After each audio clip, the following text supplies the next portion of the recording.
The Grand Seiko Mist Flake, also known by the reference number SBGE285, a watch that represents one of the few options for a GMT forged in titanium with the brand's Evolution 9 case design. Now, this watch was released at Watches and Wonders a couple of years ago, along with an identical black dial GMT variant.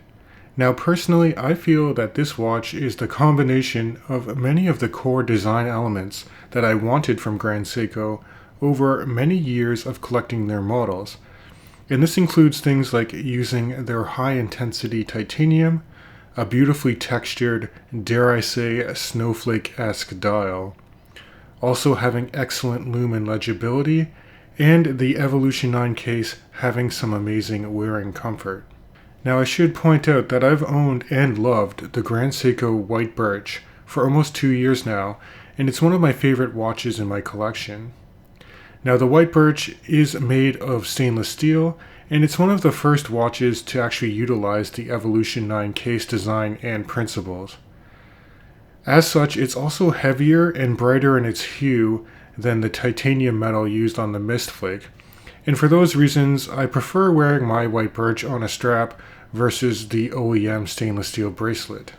But I digress. Why don't we start by talking about the dimensions of the Mist Flake, which is slightly larger visually than the White Birch, coming in with a 41.6mm case diameter.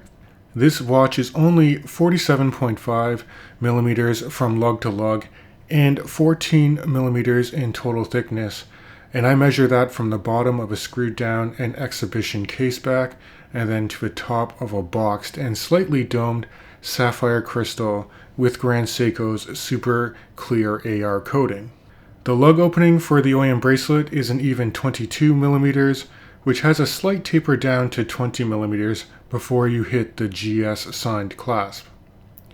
Now, this clasp is thin and has a twin trigger releasing mechanism with nothing in the way of micro adjustment. However, you do get half links on the bracelet, which are held in place with a pin and collar system, and I personally don't mind this when it comes to sizing a titanium watch.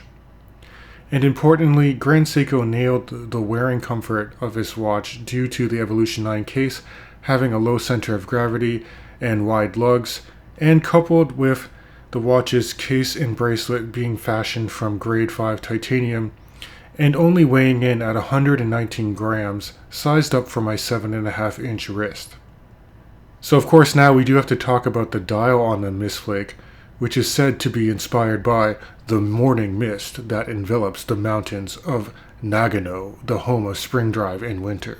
While some might feel that Grand Seiko overly embellishes the inspiration they draw from nature, in this case I tend to agree with their vision. The dial texture is fluid like a vapor, and the color perfectly matches the darker hue of the titanium case. The applied hour markers and handset are broad and immaculately finished with Zaratsu polished bevels at their edges, and some excellent and evenly applied Lumibrite running through their centers. The GMT hand is long and narrow with a broad arrow tip, and it actually has a blue-toned lume inside the arrow tip, instead of the standard green lume that's found on the rest of the markers and hands for this watch. The Mist Flake has a fixed bezel, which is finely brushed on the top and has simple black text etched in for the 24-hour markings, which can be used in combination with a GMT hand to track a second time zone. Now, I do wish that these 24-hour markings on the bezel were a bit more bold and deeply engraved into the top of the bezel, but it's functional nonetheless.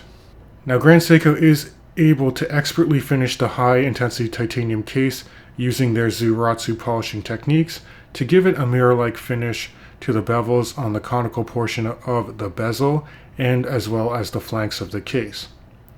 The tops of the lugs, the sides of the case, and the bulk of the bracelet are finely brushed, which should help hide any scratches that develop over the course of ownership. Now, speaking of scratches, in my experience, high-intensity titanium will scratch just as easily as stainless steel, though Grand Seiko will market this as harder to do so. There are some notable benefits to this material over stainless steel though, as it is stronger, lighter, and more resistant to corrosion. The heart and soul of this watch is the Grand Seiko caliber 9R66 spring drive automatic GMT movement. This movement has actually been around for almost 20 years, being introduced back in 2006 and used widely in other sports GMT models that cost a lot less, if I might add. Now, it's a fairly robust movement with 30 joules, a 3-day power reserve, and a traveler's GMT function, and it's operated via the crown, which by the way is flanked by some nice crown guards, giving the watch a sportier look, as well as being screwed down to help with the watch's 100-meter water resistance rating. When the crown is unscrewed, you can manually wind the movement in the neutral position, and pulling out the crown once will allow you to jump the local hour hand as you travel across different time zones. In this position, you can also drive the date forward or backwards as you cross midnight with the local hour hand. And if you set the crown to the second or the furthest position, you can hack the movement and set the watch to any reference time that you would like. Now, I won't go into detail on how spring drive differs from purely mechanical movements, as there are other videos that explain this much better, but the mechanism allows for a smooth gliding of a seconds hand and also some excellent accuracy of plus or minus 1 second per day, and in my example it's actually even better than that.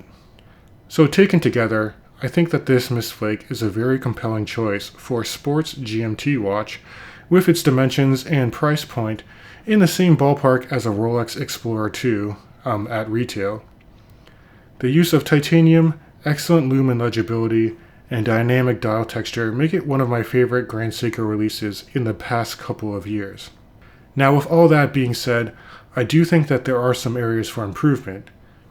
Aesthetically, I find this to be a very monochromatic watch, and it might benefit from some pops of color, like having colored accents on the GMT hand or the text on the dial. In addition, the 24-hour markers on this bezel don't have much dimensions or character in my personal opinion. And lastly, the retail price for this timepiece is 10,900 Canadian dollars, which puts it almost on parity with the White Birch, or again, a Rolex Explorer at retail. And while it does share the same Evolution 9 case and design elements of the White Birch, the 9R66 movement inside has traditionally been used in GMT models that cost a few $1,000s less than the Mist Flake. And while I acknowledge that Grand Seiko using grade 5 titanium does come with a bit of a premium, for a watch that's still running this particular 9R66 movement, I think it would be better positioned under $10,000. But at the end of the day, I do still think there's a lot going on for this watch, and as always, I'd love to know your thoughts on this Grand Seiko Mist Flake. So please do leave your feedback in the comments section of this video. And if you do enjoy this content, please consider liking and subscribing to my YouTube channel. It really does help me out. I do appreciate you guys sticking around to the end of this review, and I can't wait to catch you guys in the next video.